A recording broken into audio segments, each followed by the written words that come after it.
ఎప్పుడూ ఇంటి పట్టునే ఉండే ఆ పెద్దావిడ కనిపించకుండా పోయింది.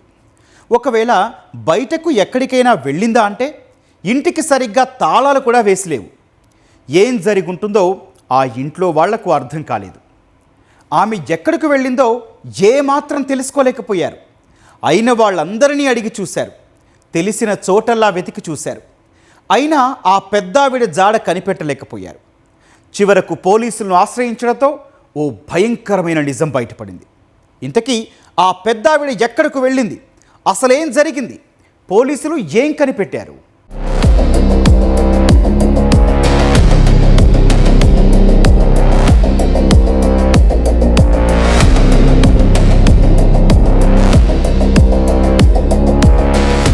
ఈమె పేరు గుండాల వెంకట నరసమ్మ. వయసు 65 సంవత్సరాలు. సత్తుపల్లి తుంబూరుకు చెందిన నరసమ్మ ఈ నెల 2 నుంచి కనిపించకుండా పోయింది. తెలిసిన చోటల్లా వెతికిన కుటుంబ సభ్యులు ఆచూకీ లభించకపోవడంతో చివరకు పోలీసులకు ఫిర్యాదు చేశారు. దర్యాప్తులో దిగ్భ్రాంతికర విషయాలు వెల్లడయ్యాయి. నరసమ్మ అల్లుడు తిరుపతిరావే అతను అత్యంత దారుణంగా హతమార్చాడని తేలింది.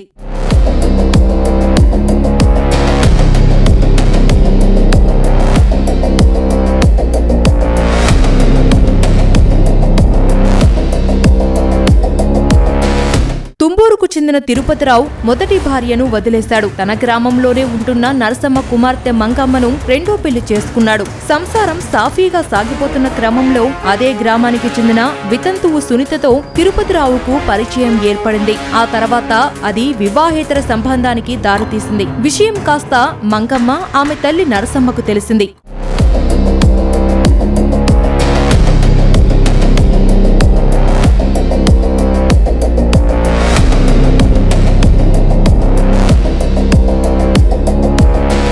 తిరుపతిరావు వివాహేతర సంబంధం గురించి తెలుసుకున్న మంగమ్మ, నరసమ్మ అతన్ని నిలదీశారు. ఇదే విషయమై పలుమార్లు వీరి మధ్య గొడవలు కూడా జరిగాయి. గత నెల 30న సునీతపై మంగమ్మ, ఆమె తల్లి నరసమ్మ చేయి కూడా చేసుకున్నారు. విషయాన్ని సునీత తిరుపతిరావుకు చెప్పింది. అప్పట్నుంచి తిరుపతిరావు కోపంతో రగిలిపోయాడు.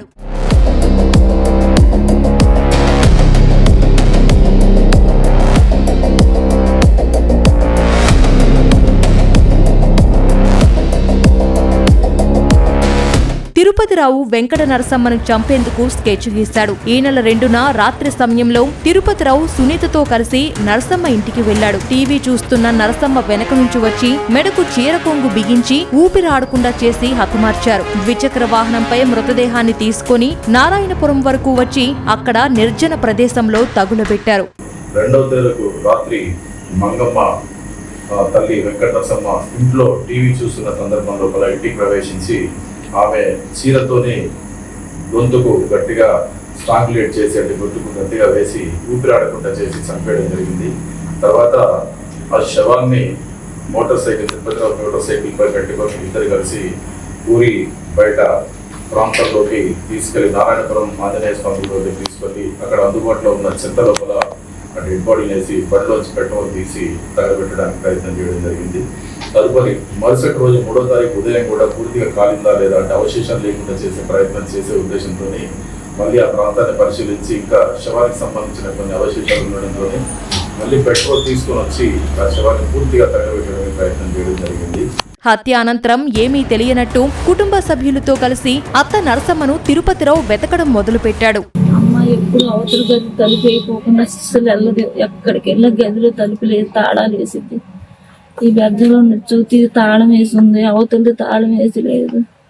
అమ్మకేమన్నా లోపల ఏమన్నా అయిందేమో భయం వేసి, లేకపోతే ఎవరైనా కొట్టుకొని చంపేసి పడేసారేమో భయం వేసింది. భయం వేస్తే తాళం పెట్టుకుని లోపలికి వెళ్ళి చూస్తే అసలు ఎక్కడ అమ్మ కనిపించలేదు. అదన్నీ ఎత్తికిన ఎక్కడ కనిపించలేదు. పక్క కూడా వేసి లేదు. ఏమైపోయిందని బలాలా అనుకుంటూ బయటకు వెళ్తే అందరూ వచ్చేసారు. తిరుపతిరావు ఆయన ఒక ఆమెతో ఎఫ్ఐఆర్ పెట్టుకోండు, సునీత అని ఆమెతో ఎఫ్ఐఆర్ పెట్టుకోగా వాళ్ళు ఒక సాట ఉండగా మా అమ్మ మా అక్క వెళ్ళారు. అక్కడికి వెళ్ళి ఆమెని ఖండించారు, కొట్టి ఖండించిన 2 రోజులకి వాళ్ళిద్దరూ కలిసి మా అమ్మని తీసుకెళ్లి చంపి కాల్చారు. అయితే ఆడ తరపు ఆయన ఒప్పుకోండు, ఆయనే ఒప్పుకోండు, తిరుపతిరావు అని ఆయన ఒప్పుకోండు. సాంకేతిక ఆధారాలు, ఫోన్ కాల్స్ ఆధారంగా పోలీసులు తిరుపతిరావు, సునీతను అరెస్టు చేశారు. నిందితుల నుంచి సెల్ ఫోన్లు, ద్విచక్ర వాహనం, పెట్రోల్ సీసాలు స్వాధీనం చేసుకున్నారు.